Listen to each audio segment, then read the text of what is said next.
What's up, YouTube? Welcome back to Celio's Network. The Oceania International Championships for 2023 has just concluded, so today we'll look at the results, some of the top deck lists, and talk about what to play and expect at upcoming regionals in this format.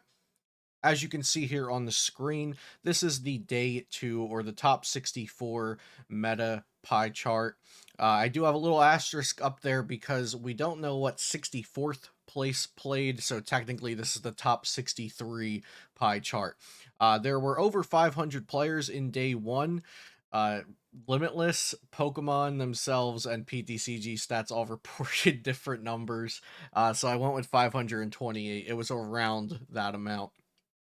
Lugia took up almost half of the day 2 spots, and that's not really surprising because it's the best deck in format and a lot of players played it.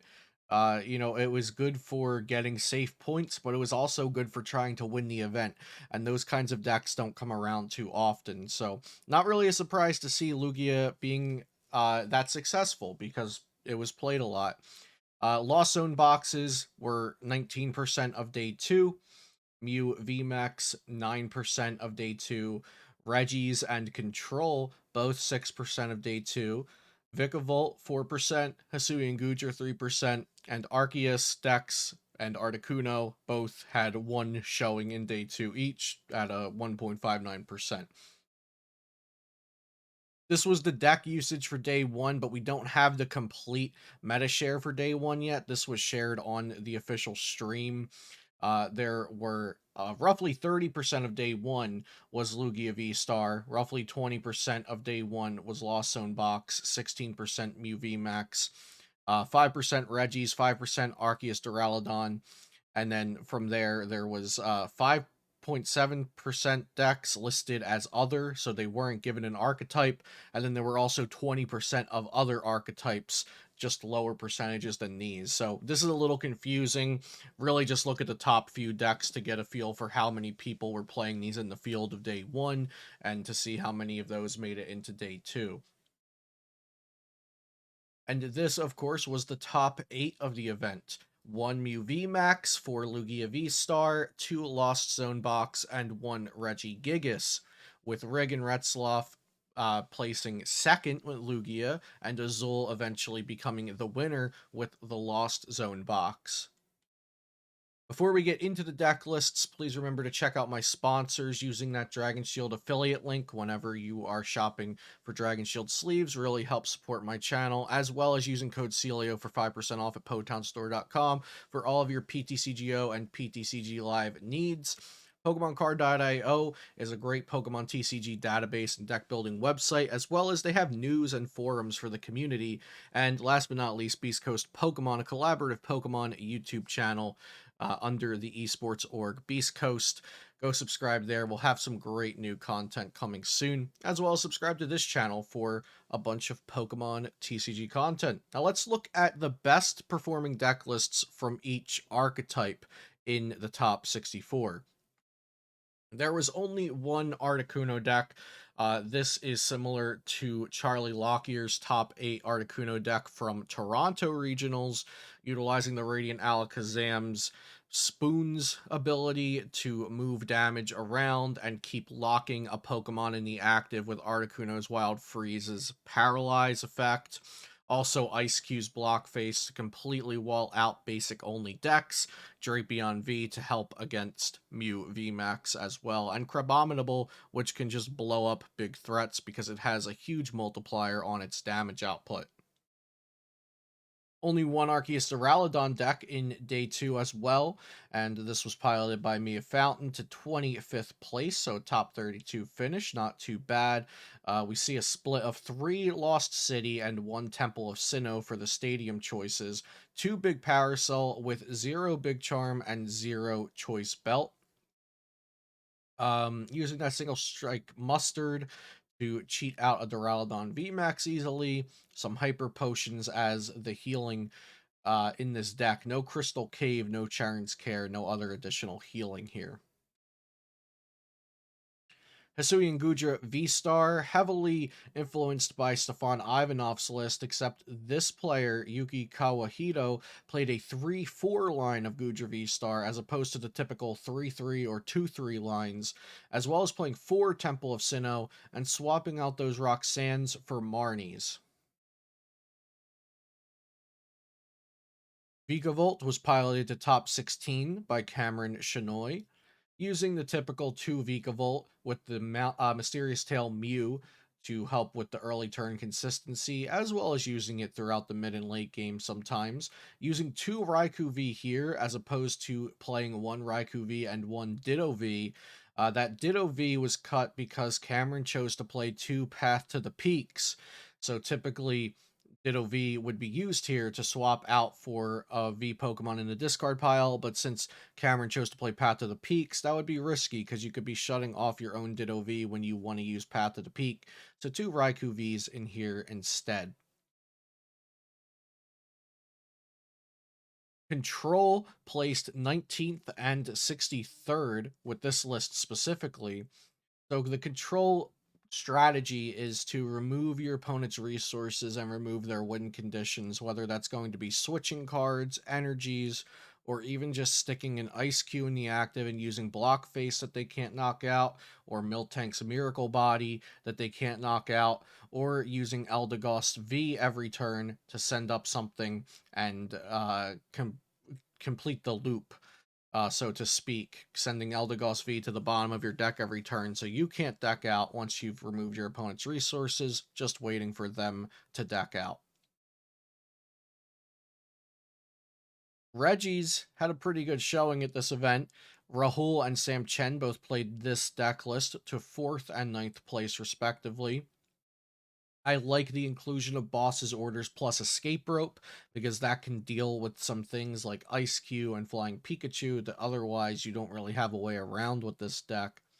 That full count of 4 Path to the Peak as well is something to note.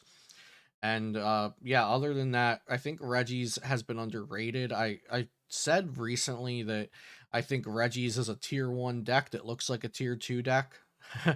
But it's actually pretty powerful and pretty consistent. So I do think Regis might get a little more respect and also a little bit higher counts of players utilizing this deck in future events of this format. Mew VMAX has been around for a while and it's not really going anywhere. It got top 4 at this event, and the same deck list also placed 49th, piloted by Owen and Magnus, respectively.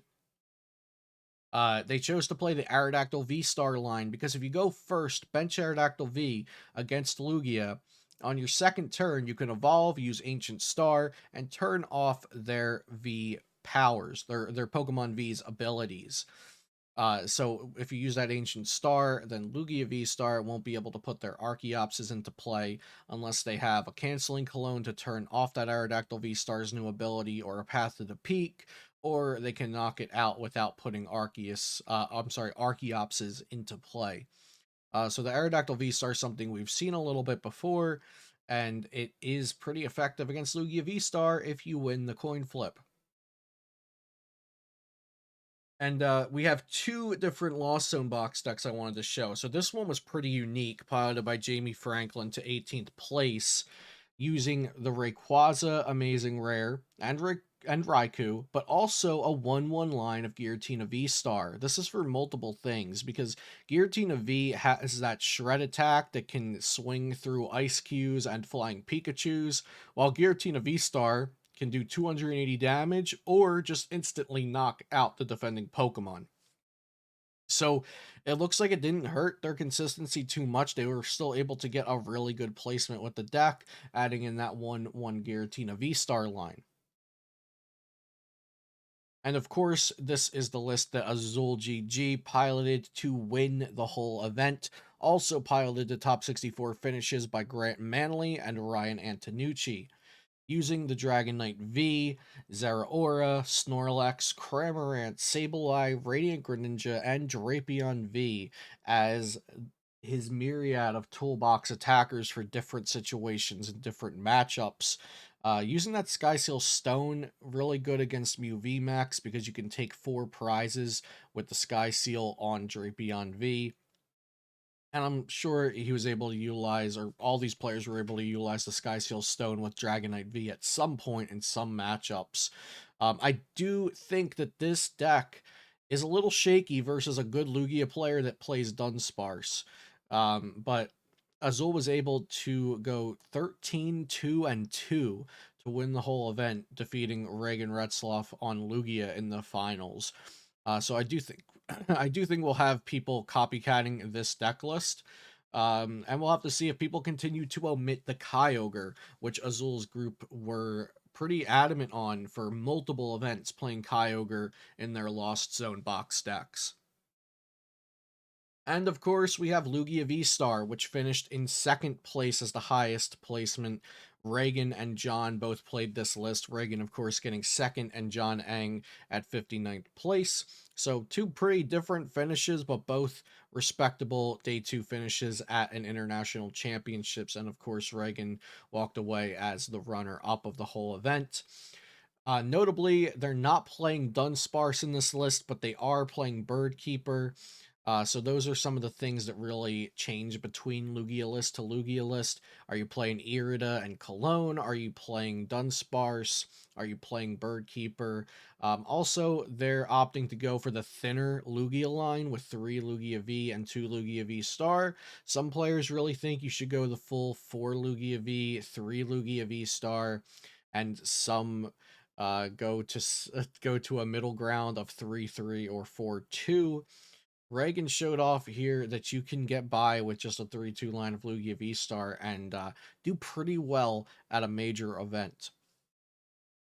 So, looking forward for upcoming regional events of this format, Lugia is still the deck to beat. It didn't win the event, but it got second. It was the most played event, and it was the most successful deck. I'm sorry, it was the most played deck in day 1, and it was the most successful in terms of placements in day 2, although it did not win the whole event. Lost Zone Box has been and will remain number 2 to Lugia. Lost Zone Box is really, really good, but it's harder to play, which is why it doesn't get the multitude of popularity in day 1 and so much success in day 2. But Lost Zone Box could even potentially be just as good as Lugia, but it's so hard to really quantify and qualify that because of how many people play Lugia. It's naturally going to get those results. Lugia, Lost Zone, and Mew will likely be the most successful decks for the remainder of the format, and I think Regigigas is not too far behind. I think Regigigas will pick up in popularity. It's peaked at like 8 to 9% of day 1 meta shares, and at OCIC it was only around 5% of the day 1 meta share. I would expect that to go up because it is a consistent and strong deck. It's not too hard to play to a decent efficiency rate. So I do think it'll pick up in popularity moving forward. Thank you guys for watching. If you have any additional questions, leave it down below, and I'll see you next time here on Celio's Network.